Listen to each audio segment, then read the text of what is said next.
you were 13. You were, as I remember it, making a bunch of money, giving fades to people like Pitbull Yeah. at your house, presumably.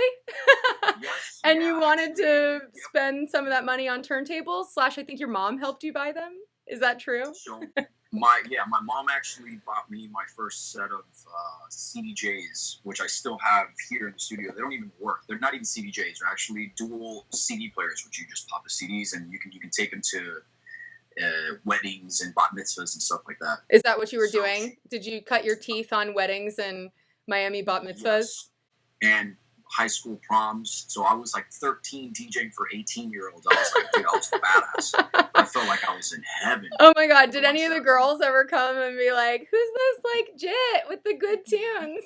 For sure, yes, for sure. That happened, and I was afraid of women. I'm still afraid of women, but I was afraid of women back then really bad. So I had no clue how to deal with these 18-year-old girls when I was 13.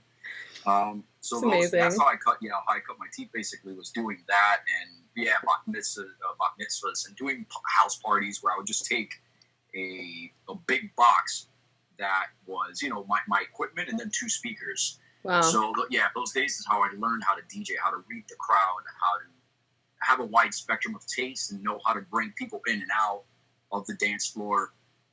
For me, it was definitely school. Yeah. Sure. And I feel like Miami's crowd, even if you're playing to weddings or proms or bat mitzvahs, like it's a pretty they know what they like. They're into some cool shit. Like For sure. they're gonna tell you if they don't like it. Yeah, back in the day, especially when we were a little bit driven by, lack of being pushed on what you should like. People had their own taste. Yeah. People had their own taste. So I definitely learned a lot playing bat mitzvahs and proms and weddings. It was a very good way to learn how to DJ and, like I said, how to read a crowd. Yeah, I think that a lot of kids these days, or people of any age who get into DJing, immediately consider themselves or imagine themselves playing some main stage of a festival like Movement or Ultra, but really they should just dig deep into those community things. Yeah, DJing for 7-year-olds at Chuck E. Cheese. I've done that before. Yeah. If you want to learn how to DJ, do that. For me, honestly, I would never. What's the word I'm looking for? I'll never go back and switch anything, because it's made me what I believe, and I think what people think about me is that I'm quite versatile and I can throw me in anything, and I'll be able to try and rock it at least. And it's because of that. And I think it's a huge mistake now that the younger generation thinks they're going to go from point A to point Z in a matter of a year. It does happen, and you can tell that there's no experience there. You can't just throw them on another proper after party or something like that and have faith in them that they're going to rock it, instead of just going for straight bangers. Yeah. That's the difference between DJing now and being an artist now, and starting off 20 years ago. So it's a little weird. I don't want to feel like an old man, but old man mentality. I mean, you've got decades of experience on most DJs your own age, so it's a spiritual thing. It's a spiritual thing. yeah, for sure. Yeah. I do have to say and take this moment to thank you for that versatility, though. I particularly was enjoying myself this year on Friendship when you and Boys Noise were going back to back till like 5 a.m. outside that tiki lounge, playing everything from Marilyn Manson, to like, I think we're alone now, maybe like New Order. It was great. Yeah, we went from Beastie Boys to Marilyn Manson to Ox 88. To just going absolutely everywhere, to like DJ Godfather. Hey, Godfather in the house. That's my boy, man. What's up, B? I like that guy a lot. I've known that dude for a while. Yeah. Where was I going with this? Yeah, I really enjoy doing those kind of like off the wall things, because I'm so stuck in this world of like, let's see how cool you are. Let's see the underground music. I'm like, right. Let's do the complete opposite. I'll play Rick Astley right now. Yes. I'm very, very, very into doing that.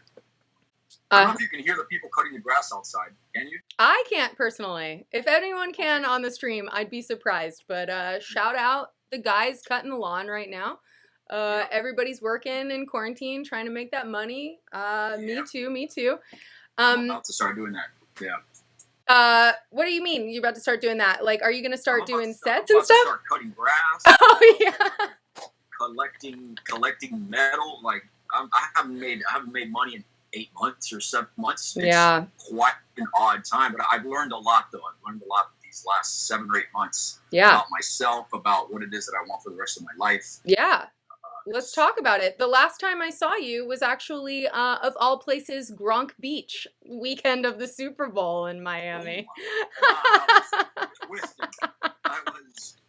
I was on another planet. That was day 3. I know. I think you had Who just knows where I finished was? playing Space back-to-back Carnage of all people for like 13 hours or I something went insane. back to back with Carnage and Diplo.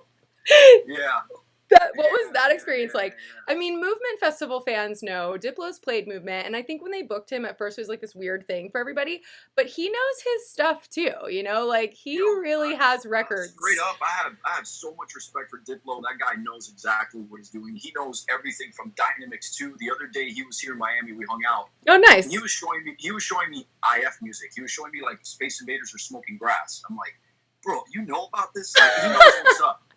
That dude knows what's up. So I love hanging out with people that are nowhere near in, you know, the area of music that I'm in, because most of these people are the coolest like motherfuckers on the planet. They're just down to earth, cool ass people that they don't have a stick up their ass. Like, yeah. Straight up, like a lot of people that I meet that are in the scene. It's like, yo, man, come on, dude. Let's go party. Let's go have fun. None of this cool shit. Right. Yeah.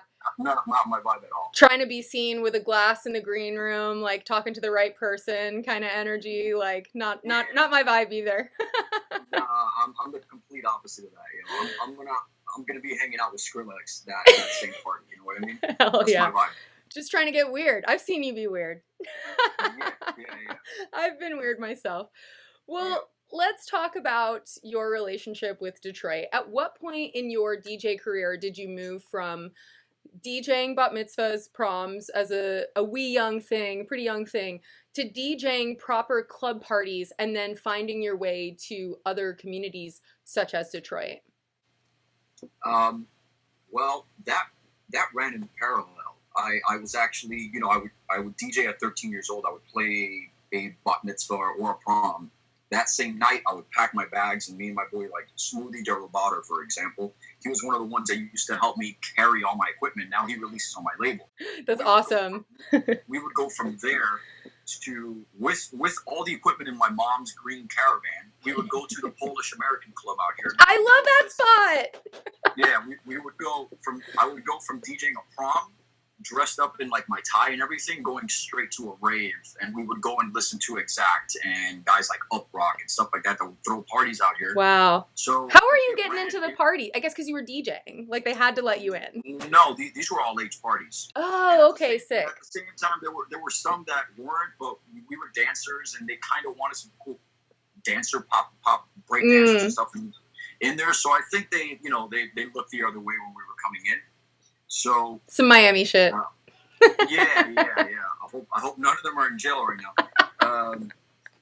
So that's basically how it happened. It ran in parallel. Like when I was 13, or not even, when I was 10 years old, I already knew about Nucleus and I already knew about Cybotron. So like Cybotron, obviously Juan Atkins, for me that was the catalyst to me knowing what electro was, between Cybotron and Africa Bambaataa and Egyptian Lover. That for me, we used to call it old school out here, but we were listening to that when we were 9, 10, 11 years old, like through the means of Power 96. Yes, that's it. You know, Power Hour. Yeah. So it basically just went one right into each other. Now, when it comes to the sound of like direct beat, Twilight 76, stuff like that for me probably happened around when I was 15 years old.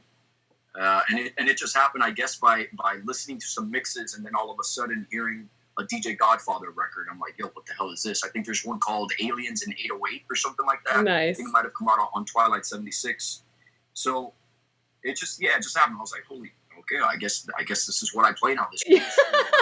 This is it. I found my raison d'etre. It's to do this. New school electro it is. And it's funny because a lot of people thought that I was a deep house guy because of the first record that I released after like this whole pop music thing that I was doing. Yeah. Like in 2005, 2006, people thought that I was a deep house DJ. And for me, deep house was not what I released. For me, deep house is like from Detroit, for example, is Rick Wade or Mike Huckabee, rest in peace. Like, but the Rick Wade stuff, for me, that's how I got into real deep house music. And it's just kind of funny for me that, you know, that I'm here now. Yeah. Doing something completely different. Yeah. I mean, I think as an artist, it's very exciting if you can have a career where you switch it up. You always get to try new things. Some people feel very boxed in by what they've become known for.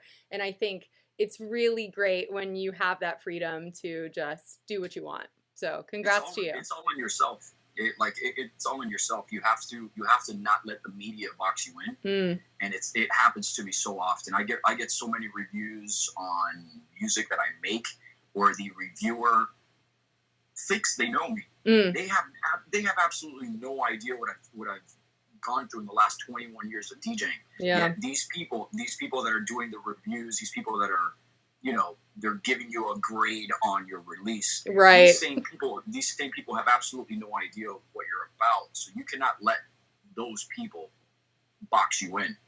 So my thing has always been going against the grain. And if you think I'm going to do something, I'm actually going to do the complete opposite. Yeah. Just to say, fuck you. You're cool. You're cool. Fuck your fucking pizza.